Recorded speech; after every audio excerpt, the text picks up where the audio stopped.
Hello મિત્રો, નમસ્કાર। બનાસકાંઠાના ભાભોરમાં ગેનીબેન ઠાકોરના મત વિસ્તારમાં જૈન સાધ્વી સાથે છે છેડતીનો પ્રયાસ થયો છે,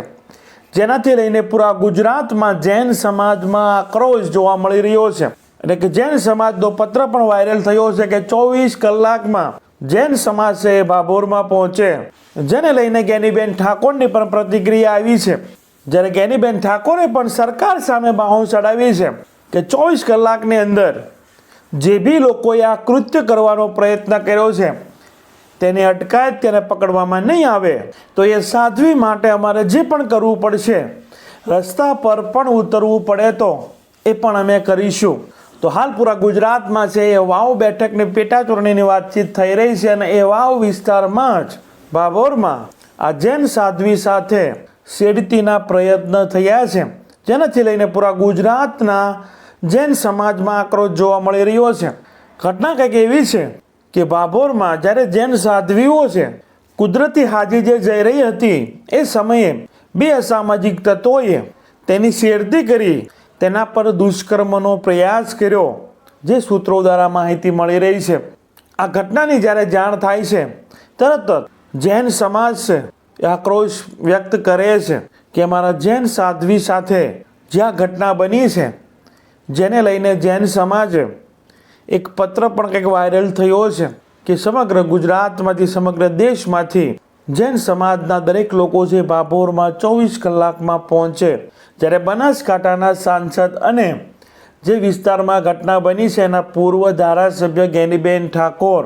પર મીડિયા સાથે વાતચીત કરતા જણાવ્યું કે આ જે બી ઘટના બની છે ખૂબ જ દુઃખદ છે, પરંતુ સરકાર જો જે બી આરોપી છે જેને આ કૃત્ય કર્યું છે, જેને આ દુષ્કર્મ કરવાનો પ્રયત્ન કર્યો છે, તેની 24 કલાકમાં એને પકડવામાં નહીં આવે તો આ સાધ્વી માટે, આ જૈન સમાજ માટે જે બી કરવું પડે એ કોંગ્રેસ પાર્ટી અને ગેનીબેન ઠાકોર દ્વારા જે કરવામાં આવશે એવી ચીમકી ગુજરાત સરકારને સહી આપવામાં આવી છે। તો ગેનીબેન ઠાકોરે આ ઘટના પર શું પ્રતિક્રિયા આપી છે એ તમે સાંભળો। બાબર રોડિયાનગર ખાતે જૈન સાધ્વીજી સાથે છેડતીની ઘટના કરવાવાળા જે લોકો છે, અસામાજિક તત્વોને વહેલામાં વહેલા પોલીસ પકડે એવી હું પોલીસ તંત્ર પાસે અપેક્ષા રાખું છું। આ એક સાધ્વીજી કુદરતી હાદસે જતા હોય ને એ ટાઈમે બે જણા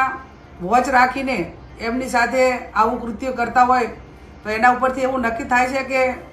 આ રાજ્યની અંદર કે આ વિસ્તારની અંદર ધર્મ પણ સુરક્ષિત નથી। પશ્ચિમ બંગાળથી ઘટના બને, સમગ્ર ભારતની અંદર કોઈ જગ્યાએ ઘટના બેન હાથે બને તો એનો વિરુદ્ધ હોવો જ જોઈએ, પણ મને એક એવી અપેક્ષા રાખું હું ગુજરાતના એક મહિલાઓ માટે સુરક્ષાની જેની જવાબદારી છે એ લોકો હોય, વિવિધ સંગઠનો હોય, તો આ સાધ્વીજી સાથે જે ઘટના બની છે એના સમર્થનમાં એમને ન્યાય મળે, વહેલામાં વહેલો અસામાજિક તત્વોને મોકળું મેદાન ના મળે અને કાયદો અને વ્યવસ્થા જળવાય એના માટે કરીને વિરોધ કરવો પડે તો વિરોધ કરીને સરકાર સુધી વાત પહોંચાડી અને ગૃહ વિભાગ છે એ વહેલામાં વહેલું મક્કમ રીતે પગલાં લઈ અને આ અસામાજિક તત્વોને ડાબવાનું કામ કરે એવી હું અપેક્ષા સમગ્ર ગુજરાતના બેન દીકરીઓની સુરક્ષાની જવાબદારી જેની છે અને આમ પ્રજા છે એમની પાસે હું અપેક્ષા રાખું છું। જે રીતે તમે ગેનીબેન ઠાકોરને સાંભળ્યા, જૈન સમાજનો આક્રોશ, જૈન સમાજનો રોષ સામે ગેનીબેન ઠાકોરની ચીમકી, હવે જોવાનું રહેશે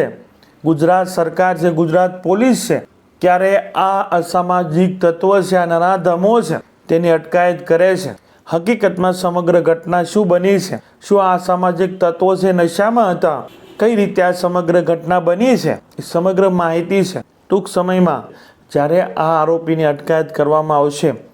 ત્યારે પોલીસ તંત્ર દ્વારા જે જાણ કરવામાં આવશે। તો બનાસકાંઠાના ભાભોરમાં જે આ ઘટના બની છે તેના પર તમારું શું કહેવું છે, તમારા વિચારો છે એ જરૂર કમેન્ટ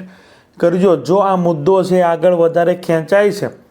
સરકાર આરોપીની અટકાયત કરી શકતી નથી, પોલીસ તંત્ર છે અટકાયત કરી શકતી નથી અને આ મુદ્દો, આ ઘટના છે એ વધારે લંબાય છે